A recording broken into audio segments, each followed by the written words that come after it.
Lucas capítulo 3, versículo 23 al 38. Dice la Escritura, si ya estamos ahí, mis amados hermanos.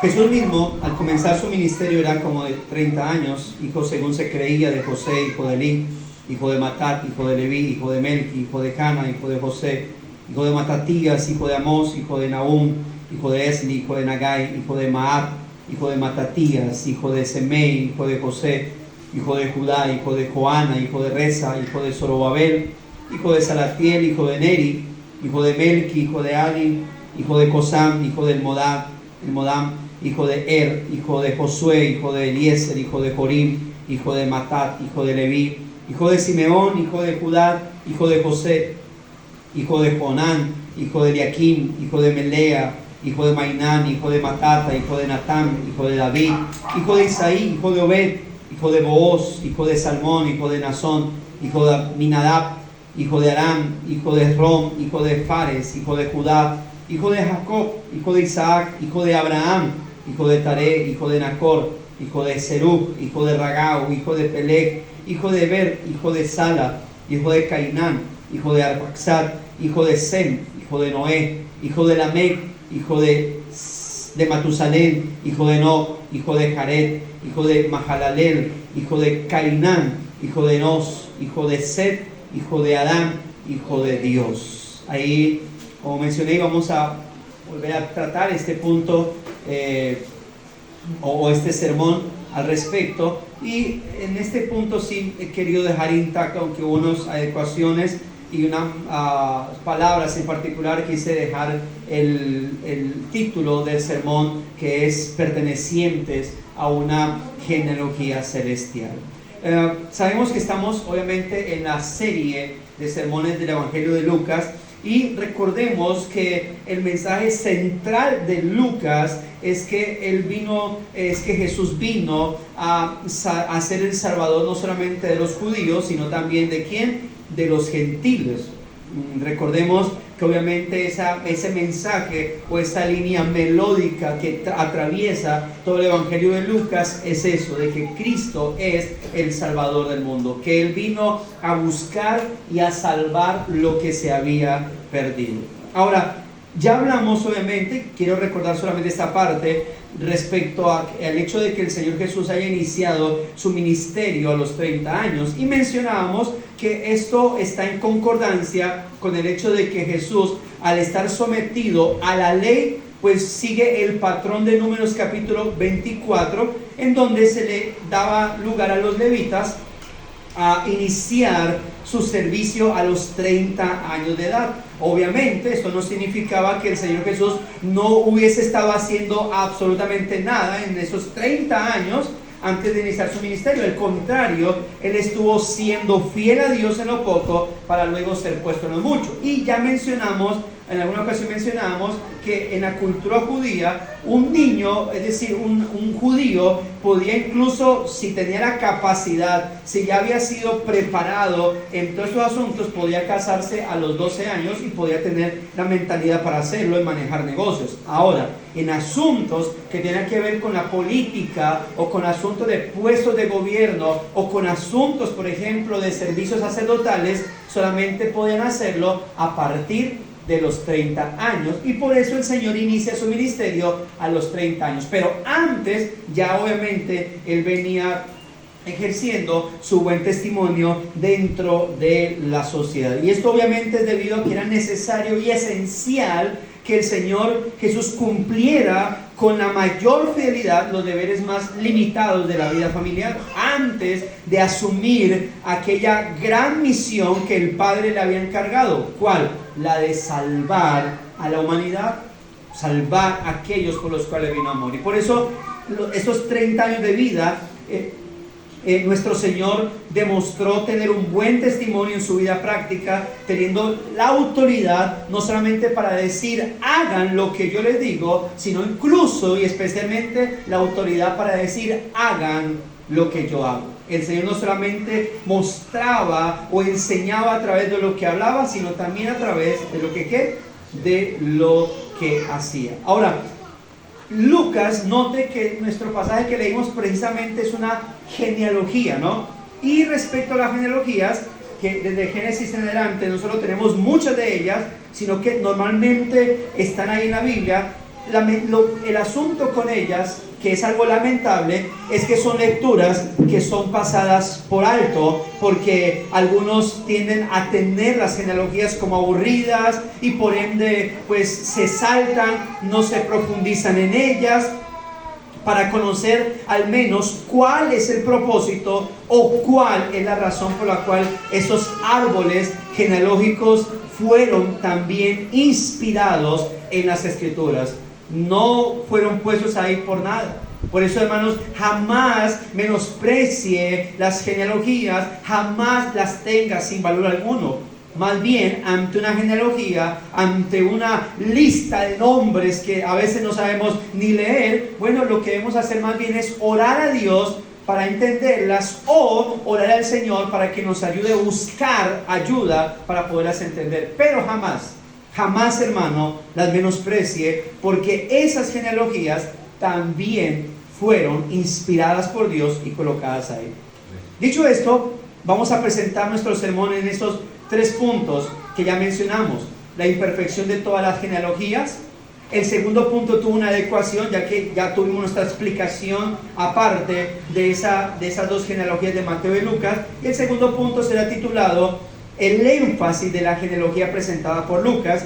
Y ya el tercer punto hablaremos de las 4 filiaciones pactuales del Mesías. Las 4 filiaciones pactuales del Mesías. Y empecemos con nuestro primer punto: la imperfección de todas las genealogías. Ya vimos en la explicación que tuvimos en nuestra escuela dominical que una genealogía es un registro de los antepasados nuestros o de cualquiera en términos de linaje, es decir, de procedencia familiar o filial. En una genealogía se puede mirar de manera retrospectiva la historia de los antepasados y en ocasiones poder encontrar que algunos familiares fueron importantes en la sociedad de su tiempo, ¿no? Porque hicieron alguna contribución dentro del pueblo o dentro de la ciudad y pues tuvieron algún tipo de reconocimiento. Y por ello hay gente que le gusta escarbar en sus genealogías a ver si dentro de sus antepasados encuentran algún personaje importante.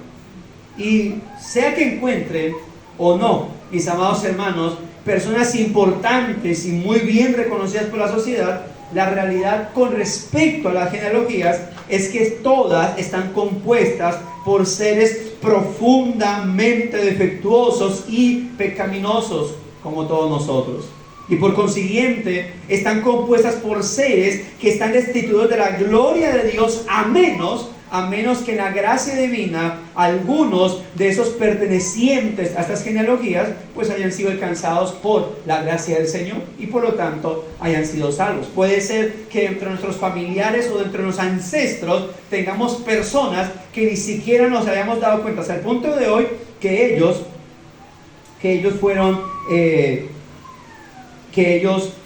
fueron salvos por la gracia del Señor. Y al respecto, las mismas escrituras, incluso cuando nos habla de personas como Taré, como Abraham, como Jacob, como Judá, como David, cuando vemos su historial nos damos cuenta que realmente fueron personas pecaminosas y que incluso, note, están dentro de la genealogía de Jesús.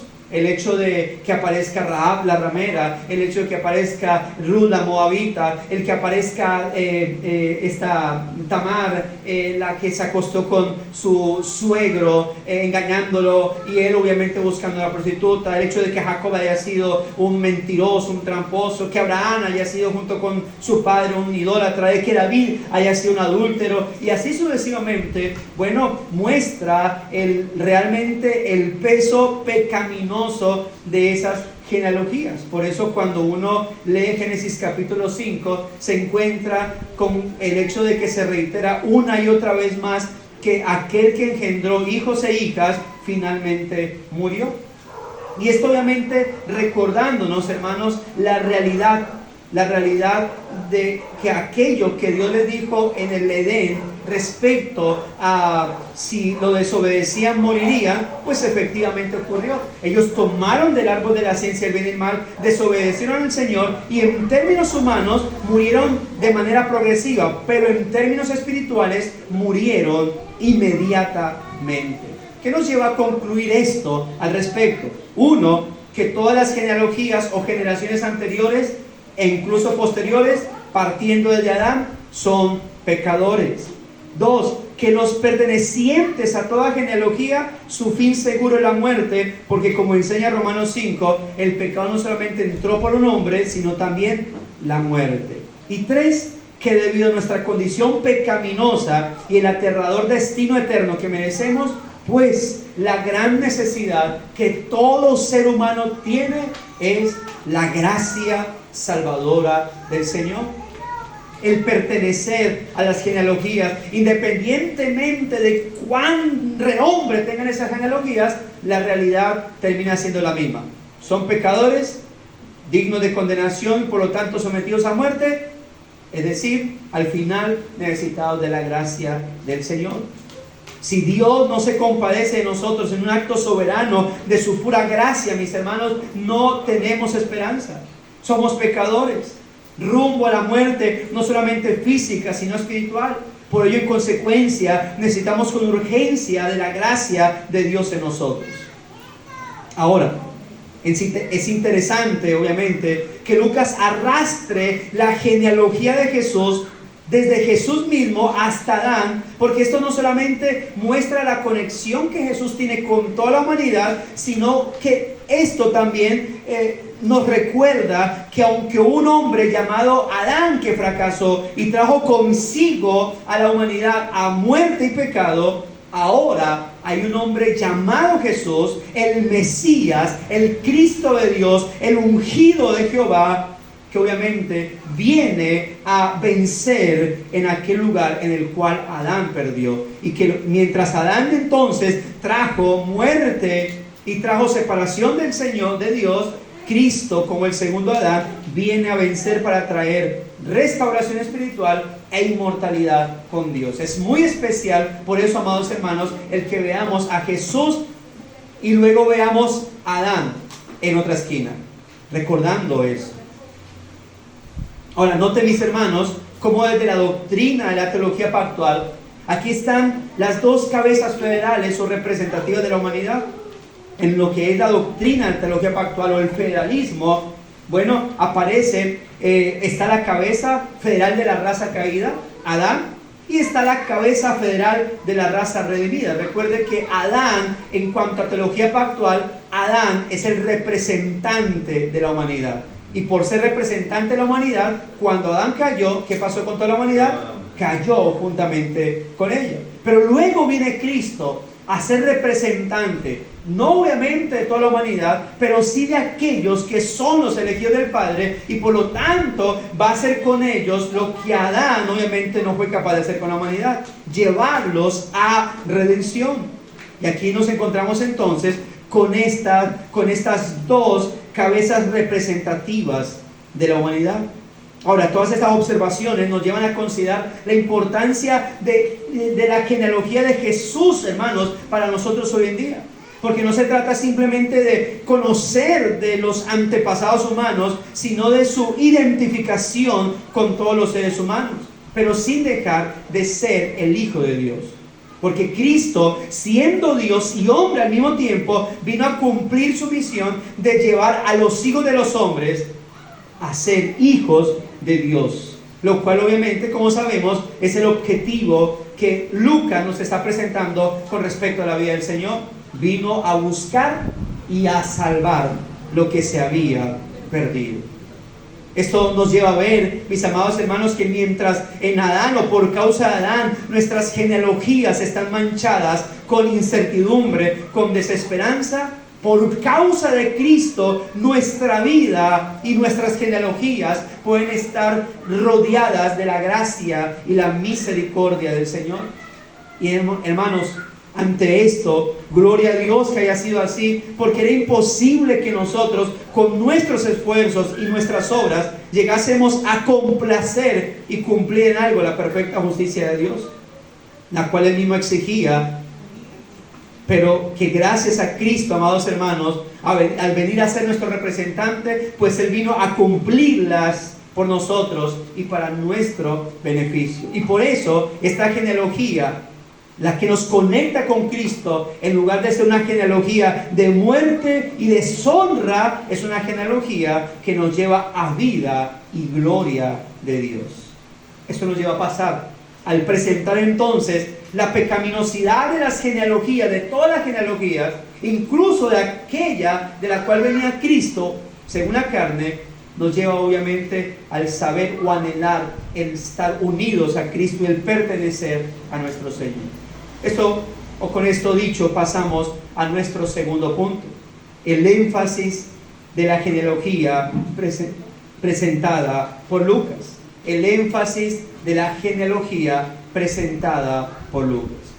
Ya sabemos que Lucas capítulo 3 nos presenta una genealogía distinta a la de Mateo capítulo 1, ante lo cual hay que clarificar, como ya lo dijimos, que estas dos genealogías, entre estas dos genealogías no existen diferencias irreconciliables o sin alguna explicación que no se pueda dar al respecto.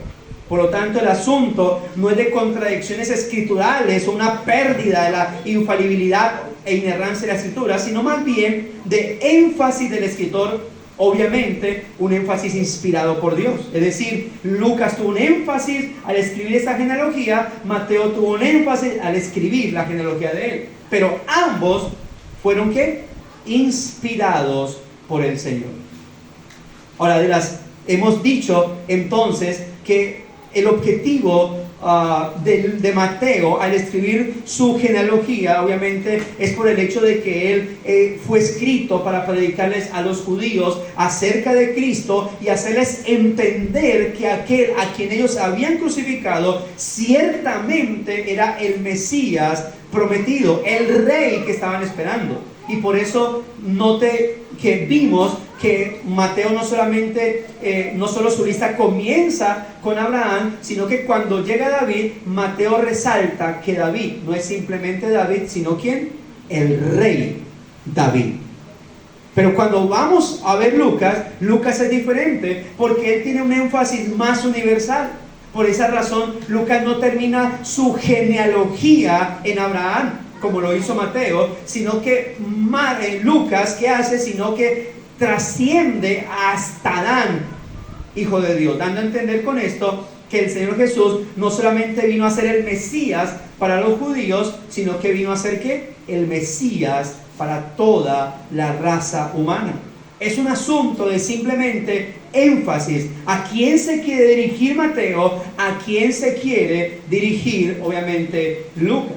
Si mi énfasis es hablar a los de Girardot y a los de Kennedy, voy a enfocarme solamente en las problemáticas de Kennedy. Pero si mi énfasis es hablar a todo Girardot, pues voy a hablar de manera generalizada. Y es lo que, obviamente, para explicar los énfasis distintos. Y aunque obviamente ya lo mencionamos en la escuela dominical, no debemos perder de vista las aclaraciones que hace tanto Mateo como Lucas al llegar a José para hacer la conexión con el Señor Jesús. Recordemos que Mateo aclaró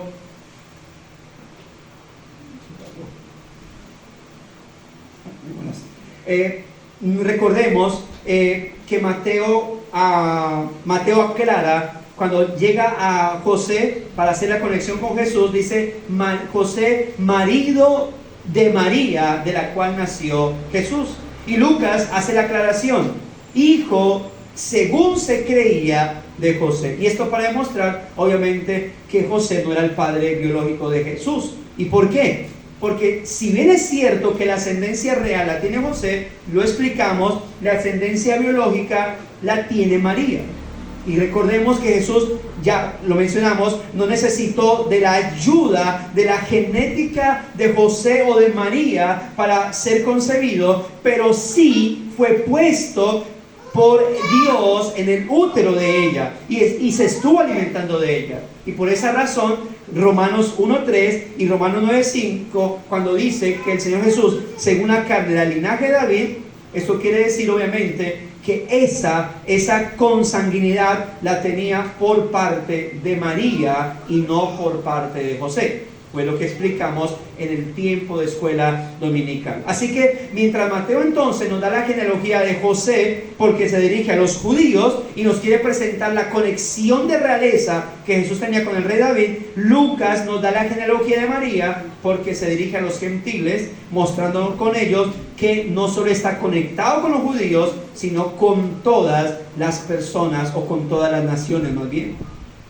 Con esto obviamente podemos concluir que esta genealogía debidamente interpretada, la de Lucas, nos enseña no solo cuán cerca está Jesús a la humanidad, cuán conectado está con ella, sino cuán cerca de Dios entonces está la humanidad a través de Cristo. Porque la salvación no vino a ser ofrecida únicamente a los judíos, sino para gente de todas las naciones. Ahora, no es que Mateo creía que la salvación era solamente para los judíos. Mateo sabía que la salvación era para gente de todas las naciones. Mateo fue el que escribió que Jesús dijo: ir a predicar el evangelio a todas las naciones. El asunto es que Mateo obviamente quería enfocarse en convencer a través de su escrito inspirado a los judíos de que ciertamente Jesús era el rey esperado. Podemos decir entonces que Lucas no buscaba contradecir a Mateo, pero sí complementar su mensaje. Por ello de allí la gran diferencia con la genealogía que presenta Mateo, que parte desde Abraham, el padre de la nación judía. Lo cual es lógico, porque el objetivo, ya lo hemos dicho, central de Mateo era mostrar principalmente a los judíos que Jesús sí era el Mesías, descendiente de David. Mientras que el objetivo central para Lucas era mostrar el Mesías, pero como Salvador, no solo de los judíos, sino también de ¿quién? De todo el mundo. Demostrando con esto que Jesús fue aquel Hijo de Hombre que vino a colocarse en nuestro lugar para redimirnos de la culpa del pecado, salvarnos de la condenación del pecado y liberarnos del poder del pecado. Pero para eso tenía que ser hombre, para ser un perfecto, genuino y eficaz Salvador. Eso es parte obviamente de una conclusión de aquello que ya explicamos en lo que fue la escuela dominical. Ahora pasemos a lo que es el tercer punto y el punto principal, si pudiésemos decirlo así, y es las 4 filiaciones pactuales del Mesías. Las 4 filiaciones pactuales del Mesías. ¿Qué es una filiación? Para que podamos entender. Es un derecho que existe entre dos personas, donde una es descendiente de la otra, sea por un hecho natural biológico o por un acto jurídico. Incluso el término filiación es bastante utilizado, por ejemplo, en el tema de la adopción de niños, ¿no? Porque se habla acerca de la filiación, cómo ese hijo va a pasar mediante filiación a esta familia. Entonces, unos son padres, unos tienen filiación con ciertas personas por asuntos biológicos, pero otros van a tener una relación filial con otros por asuntos legales. Recuerda lo que explicábamos acerca de la sucesión legal y la sucesión biológica, ¿no? Por lo tanto, cuando hablamos de filiación, en ese sentido, también estamos hablando de una conexión familiar. Pero no cualquier conexión familiar, sino en este caso especialmente pactual. Recordemos que antes de la venida del Señor Jesucristo, Dios estableció 5 pactos con el hombre. El primero, ¿con quién? Con Adán. Segundo, Noé. Tercero, Abraham. Cuarto, con Moisés. Quinto, con David. Y aunque es cierto que dentro de la genealogía, obviamente en esta genealogía de Lucas no se menciona a Moisés, recordemos que es por el hecho de que está conectándose con obviamente la tribu de Judá desde Adán hasta Abraham, hasta obviamente Judá y luego para conectarse con David. Pero obviamente no se altera el que podamos hablar de estas filiaciones obviamente, porque el pacto mosaico tiene como base el pacto abrahámico, porque de ahí surge, obviamente, o bajo ese descansa el pacto de Moisés, bajo el pacto de Abraham. Ahora, en estas 4 filiaciones, o lo que también podemos llamar vínculos familiares a través de pacto, nos enseña algo del Señor Jesucristo relacionado con su carácter y con su obra redentora. Por eso, ¿a qué me refiero con las filiaciones pactuales? Bueno, primero, a Jesús y su filiación pactual con David. Jesús y su filiación pactual con David. Bien podemos recordar que una de las palabras del ángel Gabriel a María en Nazaret con respecto a Jesús, ¿cuál fue? Que Jesús sería grande, llamado Hijo del Altísimo, y que el Señor Dios le daría el trono de David su padre. Eso lo dice en Lucas capítulo 1, versos 32 y 33. Y reinará sobre la casa de Jacob para siempre, y su reino no tendrá fin. Pero noten la filiación o ese vínculo familiar pactual que Jesús tenía con David. ¿Dónde lo observamos? Cuando dice el trono de David su padre. Pero recordemos que el hecho de que se mencione padre no significa que sea una relación inmediata, es decir, David no era el padre de Jesús, sino que los judíos tenían la costumbre de decir así respecto a sus antepasados. Por eso, con base a ello, es que se cumple la palabra profética con Jesús, y por eso el ángel Gabriel dice a María respecto a Jesús, y reinará, ¿qué dice? Sobre la casa de Jacob para siempre, y su reino no tendrá fin. Y el Señor Jesús, al ser según la carne descendiente de David, por eso entonces, ¿qué pasa? Cumple la promesa hecha a David plasmada en 2 de Samuel capítulo 7 versículo 16. El ser descendiente de David, mis hermanos, lo identificaba plenamente con una persona que tenía el derecho legal a gobernar en el trono de David. Eso es parte de su filiación pactual, no solo a Israel en este caso, sino que ahora nos encontramos que el reino de Cristo no vino a ser exclusivamente de la nación, para la nación de Israel como yo lo quería, sino para todo el mundo. Por eso observe que esta afiliación con David hace énfasis en el hecho de que Jesús ciertamente vino a ser exaltado y reconocido como rey. Solo que a diferencia de lo que esperaban y deseaban carnalmente los judíos, Jesús venía a ocupar un trono, pero no el trono de Israel, sino que el trono universal. Y así fue que después de la resurrección, que Cristo mismo dijo de sí mismo que toda potestad le había sido dada en el cielo y en la tierra. Y cuando asciende, ¿qué dice la Biblia acerca de su ascensión? Sino que Él se sentó a la diestra de la majestad de las alturas. En otras palabras, Dios el Padre, como dice la palabra, le exaltó hasta lo sumo. Cristo, en conexión con David, sin duda alguna, vino ¿a qué? A ocupar trono, pero no el trono de la nación judía, no el trono de la nación israelita, vino a ocupar el trono que Dios le había prometido. En otras palabras, entonces el hecho de que Cristo haya muerto, resucitado y ascendido y no haya sucedido ningún reinado, para los israelitas eso significaría que no se cumplió la profecía. Pero desde la perspectiva divina, el punto es esto: Cristo vino a cumplir la profecía, y así fue porque Él en este momento está sentado a la diestra de la majestad de las alturas, no reinando sobre una nación, reinando sobre todo el mundo. Cristo es Rey de reyes y Señor de señores. Su filiación con David no era simplemente asuntos nacionales, trascendía más allá. David simplemente era una pequeña sombra de lo que Cristo sería como rey. Esto nos conecta con la segunda filiación pactual: Jesús y su filiación pactual con Abraham. Cristo debía ser descendiente de Abraham también. Está profetizado. En Abraham se cumplía la promesa de bendición de salvación para todos aquellos que de todas partes del mundo en él creyeran. De esta manera, esta segunda filiación pactual, o esta relación familiar o vínculo familiar, pero de manera pactual, tiene una relevancia muy grande, no solo para los judíos, sino también para todas las naciones. ¿Cuáles fueron las palabras que Dios le dijo a Abraham en Génesis 12, 1 al 3? Abraham, en ti serán benditos solamente tus descendientes. No.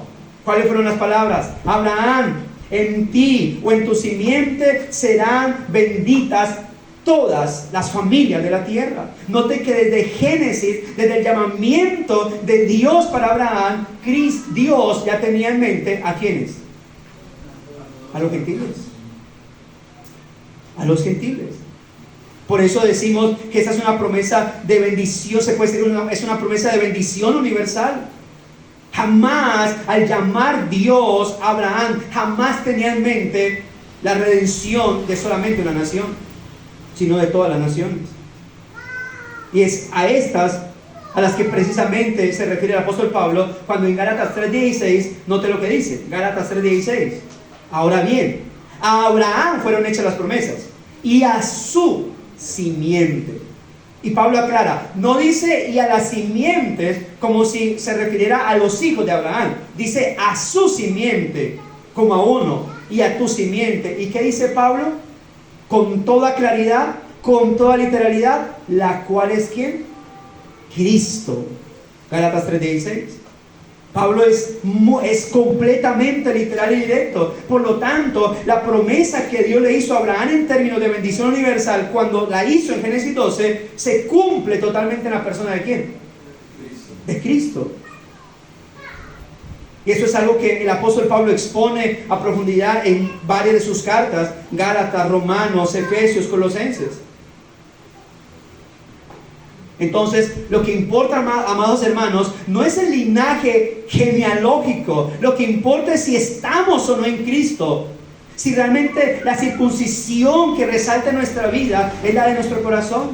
Y esto es muy interesante y muy curioso porque estos judaizantes constantemente están llamando a las personas a conectarse con las tribus. Entonces dicen, no, mira, tienes que buscar de esta manera y de esta otra tu apellido para ver a qué tribu tú perteneces. Y si tú eres de la tribu de Leví, de la tribu de Aser, de la tribu de Rubén, de la tribu de Judá, a ver a qué tribu perteneces.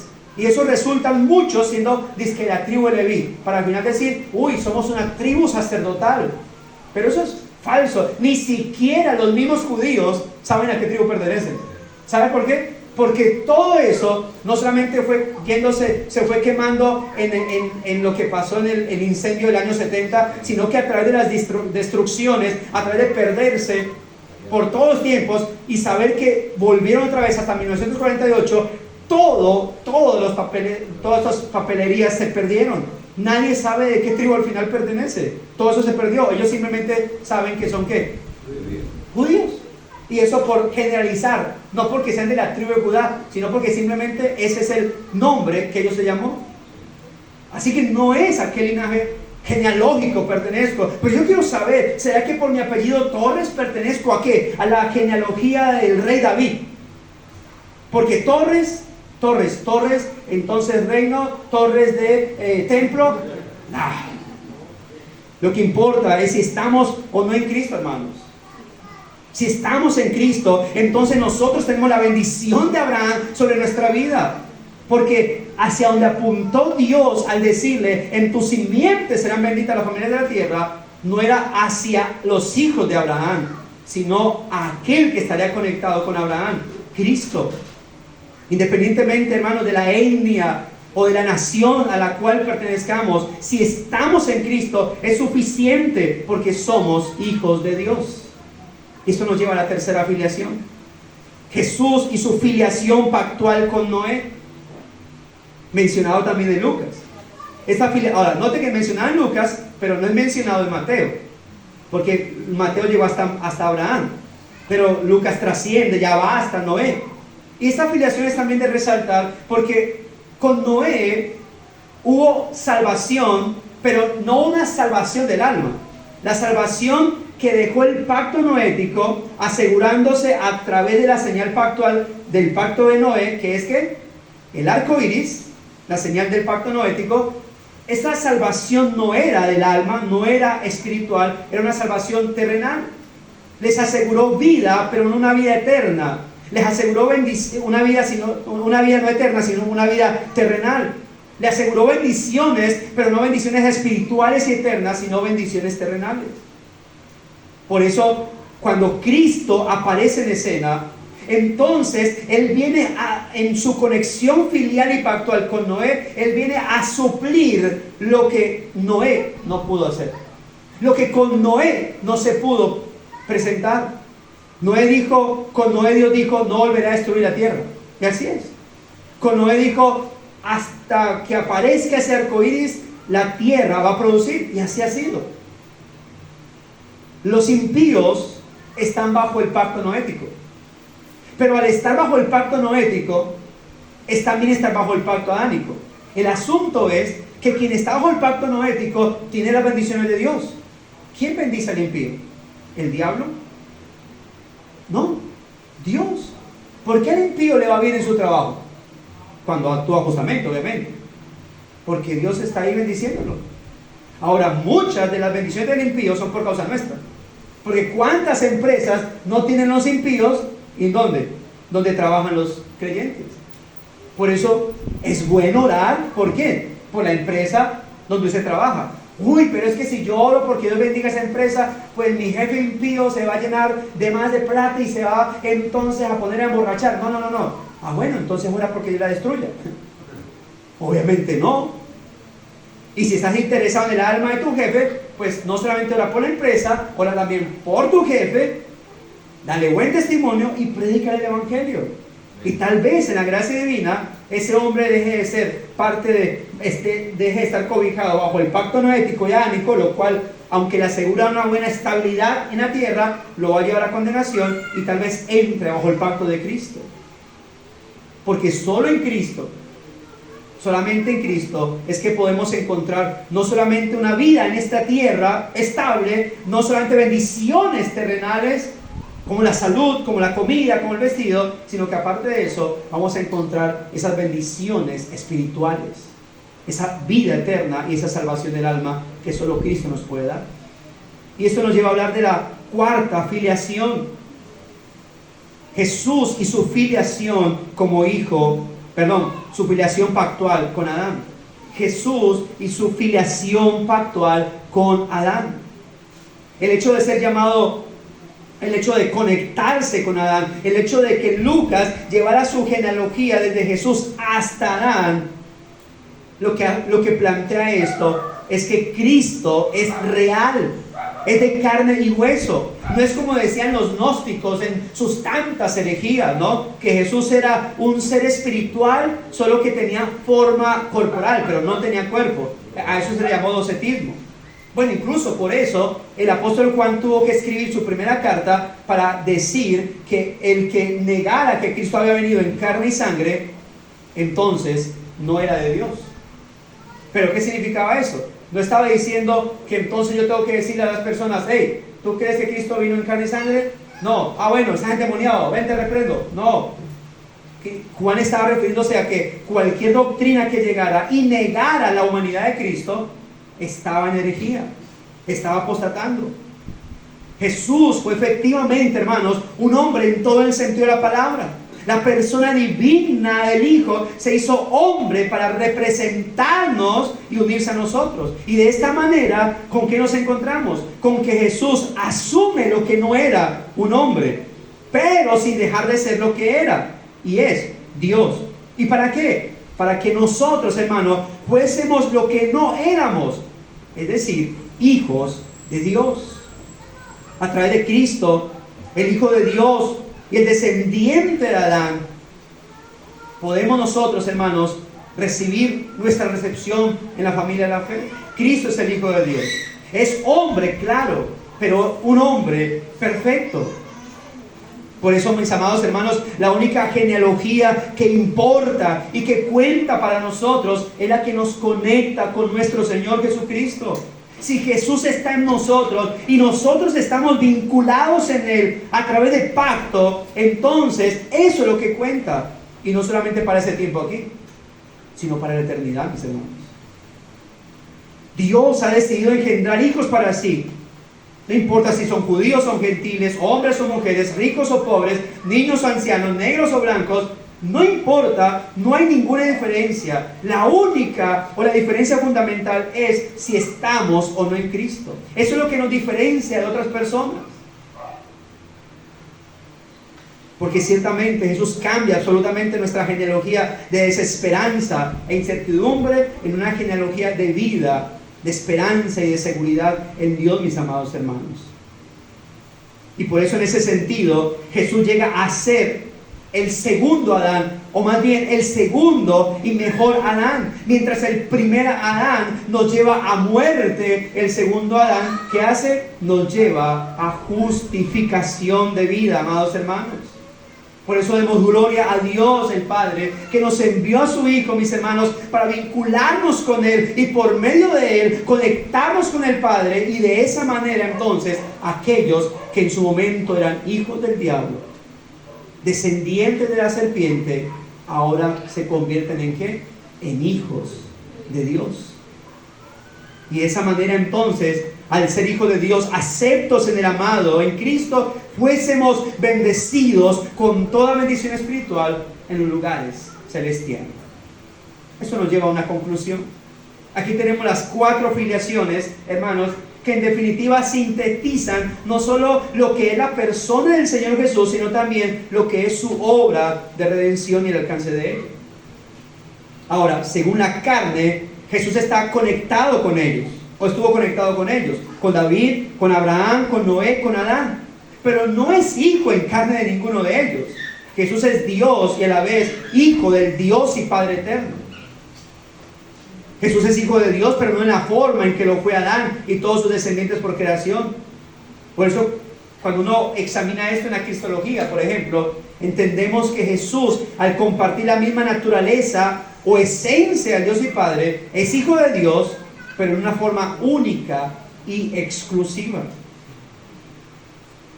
Y por eso, hermanos, aquí está el cambio sustancial que trae la persona del Señor Jesús para nuestra vida. Porque es por medio de Cristo, amados hermanos, que nosotros, siendo seres humanos, inclinados a pecados, terminamos siendo participantes, hermanos, participantes de la naturaleza divina. Y obviamente esto no significa que vamos a ser como Dios o que seamos superhombres, no. Eso simplemente es el hecho de saber que al ser participantes de la naturaleza divina, es que nosotros, miserables pecadores, dignos de toda condenación, terminan siendo ¿qué? Hijos de Dios.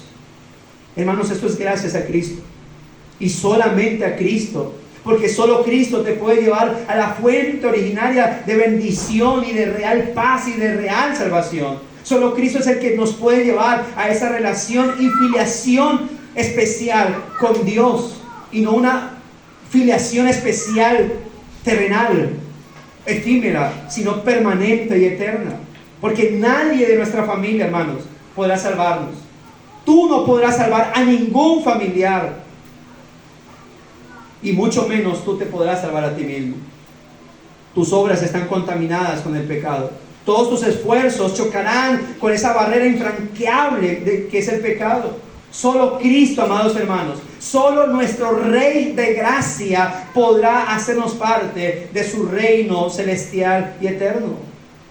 Por eso, hermanos, que no dudemos que la persona de Cristo, sigue siendo el centro de las Escrituras, sigue siendo el centro del plan de Dios, y sigue siendo la razón de ser y de existir de su obra de redención para nuestras almas. Y esto tanto para mis hermanos como para aquellos amigos no creyentes. Solo Cristo es el que cambia nuestra triste genealogía, nuestra deprimente genealogía en la cual solamente encontramos inmundicia y pecado. Solo Cristo puede cambiar esa genealogía en una genealogía de gloria. Por eso a Él, hermanos, y solo a Él, a Cristo, sea la honra, sea la gloria, sea la alabanza. Es Jesús, mis hermanos, el que hace la diferencia, el que cambia todas las cosas y lo hace para la gloria de Dios y beneficio de nosotros, su iglesia. Por eso, mis hermanos, demos gloria a Dios nuestro Padre, que por su palabra revelada nos ilumina y nos presenta a la persona más gloriosa que existe, a lo que Él más ama, a la persona que Él más ama, a su Hijo. Nos la presenta, amados hermanos, para que Él sea nuestro representante, para que por Él podamos acercarnos ante el Señor. Mis hermanos, cierro con esto. Demos gloria, demos alabanza, demos adoración a nuestro Dios y Padre por darnos a su amado Hijo Jesucristo. Porque eso es lo que hizo el Señor. Nos dio a su Hijo, Cristo, nuestro Salvador y Señor, para que hoy pudiésemos estar delante de Dios, no criaturas, sino hijos de Dios. Honrémoslo ahora, mis hermanos, para que lo podamos honrar eternamente, cuando por fin estemos ante su presencia sin relación alguna con el pecado, y seamos entonces pertenecientes a una genealogía perfecta y gloriosa por toda la eternidad, los hijos de Dios. Oremos al Señor. Bondadoso Redentor, gracias por tu palabra. Gracias, Señor, por este mensaje que podemos extraer de estas genealogías, Señor, resaltando de alguna manera lo que Lucas tiene presente aquí, Señor, al presentarnos no solamente una conexión con David, no solamente una conexión con Abraham, sino también la conexión que con Noé y con Adán. Podamos recordar, Señor, esos pactos que fueron presentados, Señor, donde si bien Dios de la gloria, de alguna manera ellos trajeron bendición para su tiempo y para las personas que lo rodeaban, Cristo vino a ser un mejor David, un mejor Abraham, un mejor Noé y sin duda alguna un mejor Adán, Señor. Porque lo que estos pactos no pudieron darnos a nosotros, Señor, respecto a vida eterna, salvación y bendiciones espirituales, solo Cristo lo pudo hacer. Solo y únicamente Cristo podía bendecirnos con toda bendición espiritual en los lugares celestiales. Solo y únicamente Cristo podía darnos la salvación eterna que solamente en Él se puede encontrar. Muchas gracias por tu palabra, Señor. Que ella corra, sea glorificada, sea para meditación y sea para gratitud de nuestras almas delante de ti, Señor. Gracias. Muchas gracias te damos, bendito Dios. Te pido, pues, entonces, que lleves en paz y en bendición a mis hermanos hasta sus hogares, que los guardes de todo mal y peligro, que los lleves con bien hasta sus hogares, Señor. Gracias te damos. En el nombre de Jesús. Amén.